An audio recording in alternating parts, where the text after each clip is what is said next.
Au nom du Père et du Fils et du Saint-Esprit. Amen.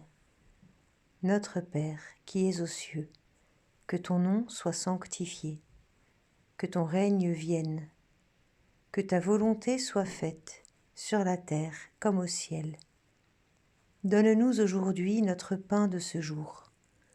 Pardonne-nous nos offenses, comme nous pardonnons aussi à ceux qui nous ont offensés. Et ne nous laisse pas entrer en tentation, mais délivre-nous du mal. Amen. Je vous salue Marie, pleine de grâce. Le Seigneur est avec vous. Vous êtes bénie entre toutes les femmes, et Jésus, le fruit de vos entrailles, est béni. Sainte Marie, Mère de Dieu, priez pour nous pauvres pécheurs, maintenant et à l'heure de notre mort. Amen. Lecture du livre du prophète Jérémie. Ainsi parle le Seigneur. Maudit soit l'homme qui met sa foi dans un mortel, qui s'appuie sur un être de chair, tandis que son cœur se détourne du Seigneur. Il sera comme un buisson sur une terre désolée. Il ne verra pas venir le bonheur. Il aura pour demeure les lieux arides du désert, une terre salée, inhabitable. Béni soit l'homme qui met sa foi dans le Seigneur, dont le Seigneur est la confiance. Il sera comme un arbre planté près des eaux, qui pousse vers le courant ses racines. Il ne craint pas quand vient la chaleur, son feuillage reste vert. L'année de la sécheresse, il est sans inquiétude, il ne manque pas de porter du fruit. Parole du Seigneur. Psaume. Heureux est l'homme qui met sa foi dans le Seigneur. Heureux est l'homme qui n'entre pas au conseil des méchants, qui ne suit pas le chemin des pécheurs, ne siège pas avec ceux qui ricanent, mais se plaît dans la loi du Seigneur et murmure sa loi jour et nuit. Il est comme un arbre planté près d'un ruisseau. Il donne du fruit en son temps et jamais son feuillage ne meurt. Tout ce qu'il entreprend réussira. Tel n'est pas le sort des méchants. Mais ils sont comme la paille balayée par le vent.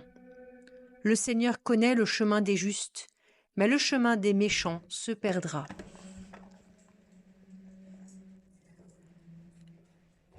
Lecture de la première lettre de saint Paul apôtre aux Corinthiens. Frères, nous proclamons que le Christ est ressuscité d'entre les morts.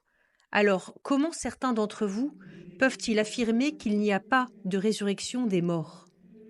Car si les morts ne ressuscitent pas, le Christ non plus n'est pas ressuscité. Et si le Christ n'est pas ressuscité, votre foi est sans valeur. Vous êtes encore sous l'emprise de vos péchés. Et donc ceux qui se sont endormis dans le Christ sont perdus. Si nous avons mis notre espoir dans le Christ pour cette vie seulement, nous sommes les plus à plaindre de tous les hommes. Mais non, le Christ est ressuscité d'entre les morts, lui, premier ressuscité parmi ceux qui se sont endormis. Parole du Seigneur. Alléluia, alléluia. Réjouissez-vous, tressaillez de joie, dit le Seigneur, car votre récompense est grande dans le ciel. Alléluia. Évangile de Jésus-Christ, selon saint Luc. En ce temps-là, Jésus descendit de la montagne avec les 12 et s'arrêta sur un terrain plat.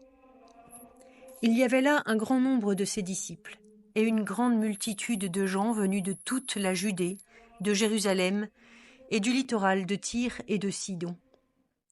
Et Jésus, levant les yeux sur ses disciples, déclara : « Heureux, vous les pauvres, car le royaume de Dieu est à vous.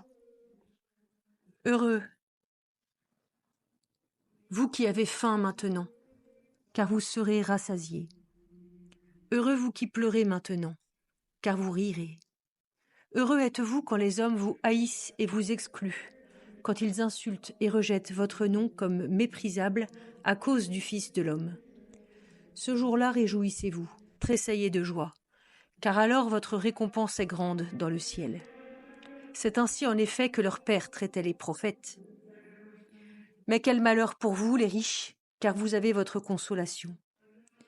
Quel malheur pour vous qui êtes repus maintenant, car vous aurez faim.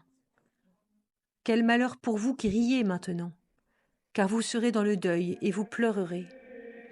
Quel malheur pour vous lorsque tous les hommes disent du bien de vous. C'est ainsi en effet que leur père traitait les faux prophètes. Acclamons la parole de Dieu.